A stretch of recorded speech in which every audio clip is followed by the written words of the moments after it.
नमस्कार, city web में आपका स्वागत है। चलिए शुरुआत करते हैं सहारनपुर के खबरों के बुलेटिन की। लेकिन उससे पहले अगर अभी तक आपने हमारे चैनल को सब्सक्राइब नहीं किया तो हमारे चैनल को सब्सक्राइब करें। थाना जनकपुरी पुलिस को मिली बड़ी सफलता। लूट की 3 घटनाओं का सफल अनावरण करते हुए 2 शातिर लुटेरों अर्जुन व मोनू को किया गिरफ्तार। मामले की पूरी जानकारी दी है एसएसपी डॉक्टर एस चनप्पा ने। 2 मुलजिमों को पकड़ा गया है। तो इन्होंने लगातार जो लूट की घटना कारित कर रहे थे कि जैसे कुंडल छीन लेना, किसी बैग छीन लेना। तो इस तरह का जो इन 2 अभियुक्तों को पकड़ के पूछताछ करने के बाद 3 घटनाओं का सफल अनावरण हुआ है। अभी हाल ही फिलहाल में जनकपुर थाना में एक महिला से कुंडल छीने थे। ये लोग कुंडल के साथ बरामद हुए हैं। बेहट में किसी का लैपटॉप छीने थे तो लैपटॉप बरामद हुए हैं। तो इस तरह का जो 3 घटनाओं का जो लूट की घटनाओं का अनावरण किया गया है। ये दोनों बताया जा रहा है कि कोई एलएलबी कर रहा है, कोई पॉलिटेक्निक जो इंजीनियरिंग कर रहा है दोनों। और इस तरह का जो ये पहले कभी नहीं पकड़े गए थे इसको जो जिनके साथ घटना हुए हैं उन्होंने भी इनको पहचान लिया है और सामान भी पहचान लिया गया है। तो इनके खिलाफ और भी मतलब गहराई से पूछताछ कर रहे हैं कि और क्या घटनाएं का कारित किए हैं और अन्य आगे विधिक कार्रवाई की जाएगी। मोटिव क्या बताया उन्होंने? मोटिव बस इनका ये शौक पूरा करने का, ये जो पैसा वगैरह जो मिल रहेगा उससे अपना मोबाइल खरीदना या अच्छे और सामान खरीदना, इस तरह का जो अपना शौकीन पूरा करने के लिए। Thank you. नोडल अधिकारी डीआईजी ने किया कोतवाली का निरीक्षण। कोतवाली में रखे रजिस्टर्ड असलहों एवं माल खाने के रखरखाव का लिया जायजा। देखिए क्या बोले शामली नोडल अधिकारी डीआईजी चंद्र प्रकाश। देखिए, शासन के द्वारा सभी जनपदों में नोडल अधिकारी बनाए गए हैं। उसके क्रम में मुझे शामली का नोडल अधिकारी बनाया गया है, जिसमें 10 रिव्यू दिए गए हैं, उसमें समीक्षा की जानी है। और अभी मैंने थाने का विजिट किया है, वहाँ देखा है थाने की व्यवस्थाएं, टॉप 10 के जो अपराधी हैं उनके बारे में चेक किया गया है। इसके अलावा जो कोविड-19 के कंटेनमेंट जोन हैं उनका रिव्यू करना है।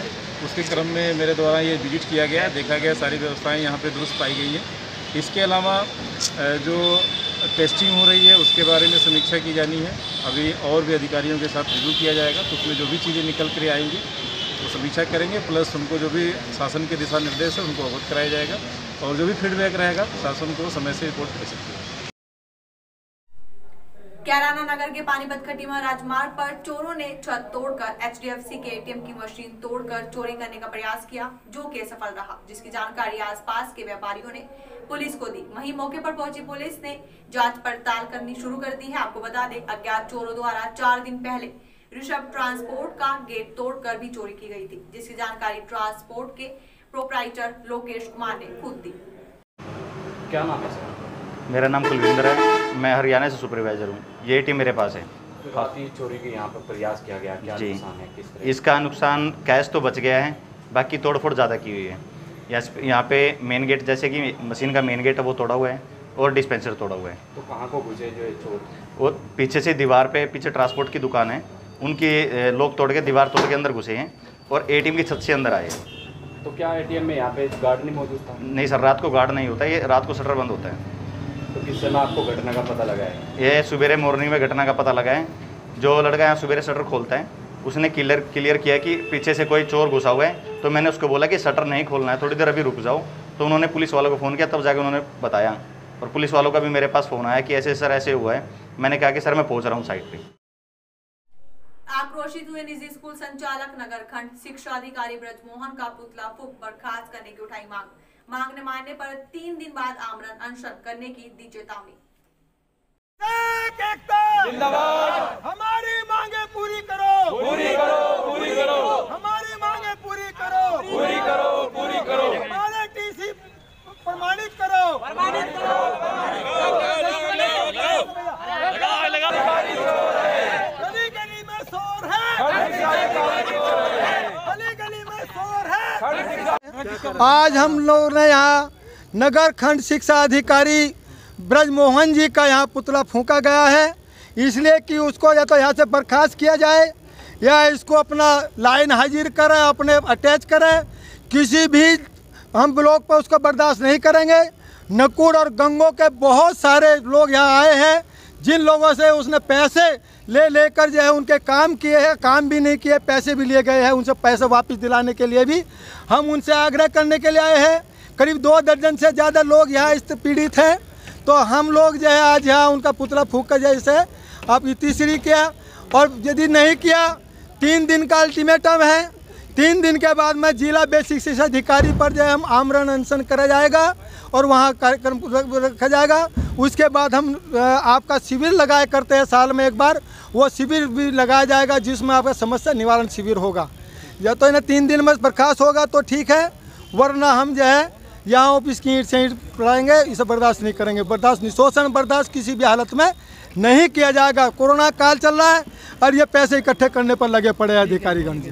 धन्यवाद आप लोगों का। जिला अस्पताल पर लगा लापरवाही का आरोप। इमरजेंसी वार्ड के बाहर एक बुजुर्ग ने तोड़ा दम। जी हां, आपको बता दें जिला अस्पताल पर एक बार फिर लापरवाही का आरोप लगा है। जानकारी के मुताबिक एक बुजुर्ग महिला एक व्यक्ति को इमरजेंसी वार्ड के बाहर लेकर खड़ी रही, जहां इलाज से पहले ही बुजुर्ग व्यक्ति ने दम तोड़ दिया। गौरतलब है कि वार्ड पर तैनात पुलिस और अस्पताल के कर्मचारियों ने मृतक का शव बारिश से उठाकर अंदर रखने का प्रयास तक नहीं किया। इस विषय में जब हमारे संवाददाता ने अस्पताल के प्रमुख अधीक्षक डॉक्टर S.K. वार्ष्णेय से बात की तो उन्होंने क्या कहा, सुनिए।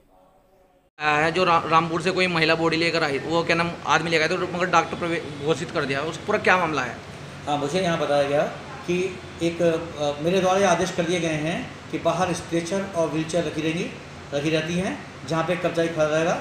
जब भी बाहर से कोई 108 या कोई एम्बुलेंस लेके आती है तो हमारे कर्मचारी उसे उतारेंगे, कर्मचारी इसको अंदर ले जाएंगे। लेकिन आज का मामला जैसा आप बता रहे हैं, मेरी जानकारी में लाया गया है कि एक डेड बॉडी यहाँ पे आई थी जो ब्रॉड डेड था, और डेड बॉडी लाने के बाद वो बॉडी नीचे रखी गई। रखने के बाद उसको जो है हमारे डॉक्टर परवेज ने आके देखा और अंदर ले आने के लिए कहा, और किसी व्यक्ति द्वारा उसको उठाया गया। अभी ये क्लियर नहीं हो पाया कि वो व्यक्ति बाहर का था या हमारे अस्पताल का था, लेकिन मैंने जांच कराया है। मेडिकल से मैंने कहा है कि तत्काल में जांच करके बताएं कि यदि वो बाहर हमारे अस्पताल के कर्मचारी ने उठाई तो कौन कौन कर्मचारी वहाँ ड्यूटी पे थे जिनके द्वारा लापरवाही की गई है। तो मैं इसकी जांच करा रहा हूँ। जांच कराती मैं इस पर बहुत कड़ा एक्शन लूँगा। तो माननीय मुख्यमंत्री जी के द्वारा आदेश दिए गए हैं कि अस्पताल में हर मरीज का सम्मान हो, मरीज के साथ में डेड बॉडी है तो उसका भी सम्मान हो, मतलब उसका भी सम्मान करना उतना ही आवश्यक है जितना कि जीवित के सम्मान है। मैं ये बर्दाश्त नहीं करूँगा कि कोई भी कर्मचारी यहाँ पे जो है बाहर ना जाए और उठा के ना लाए और रिश्तेदार से उठाएँ। मैं इसकी परमिशन किसी को नहीं दूँगा। थाना नागल लाखनौर के पास बन रहे पुल पर ठेकेदार की लापरवाही के कारण हुई मौत को लेकर जिलाधिकारी कार्यालय पहुंचे भगवा रक्षा वाहिनी। रक्षा वाहिनी से राष्ट्रीय सदस्यता प्रभारी हूँ। यहाँ पर गत दिनों में सोमवार की रात हिंडा नदी का जो पुल है लखनौर के पास, वहाँ से एक गाड़ी जो कि पिथौरागढ़ की थी, उस पर मतलब ठेकेदार की लापरवाही के कारण ना उस पर कोई बैरिकेडर था ना कोई सूचना बोर्ड था। वो कार्यरत है पुल, लेकिन उस पर कोई भी सूचना नहीं दी हुई थी, जिसके कारण वो रात्रि में गाड़ी चढ़ गई और जिससे कि उसका एक्सीडेंट हुआ और वो बंदा वहीं पर मौके पर उसकी डेथ हो गई। उसके संबंध में हमने डीएम साहब को एक ज्ञापन दिया है जिसमें हमने कुछ मांगे रखी हैं पीड़ित परिवार के लिए। हमने ठेकेदार के खिलाफ 304 धारा पे कार्रवाई की मांग की है, हमने मुआवजा मांगा है सरकारी, और तीसरी हमने उनकी पत्नी के लिए, जो स्वर्गवासी होगा उनकी पत्नी के लिए सरकारी नौकरी की मांग की है डीएम सर से। अमर उजाला फाउंडेशन की तरफ से लगाए गए रक्तदान शिविर कारगिल विजय दिवस के उपलक्ष्य में अमर उजाला फाउंडेशन की ओर से सरकारी अस्पताल में रक्तदान शिविर का आयोजन किया गया, जिसका उद्घाटन एसएसपी डॉक्टर S चनप्पा ने किया।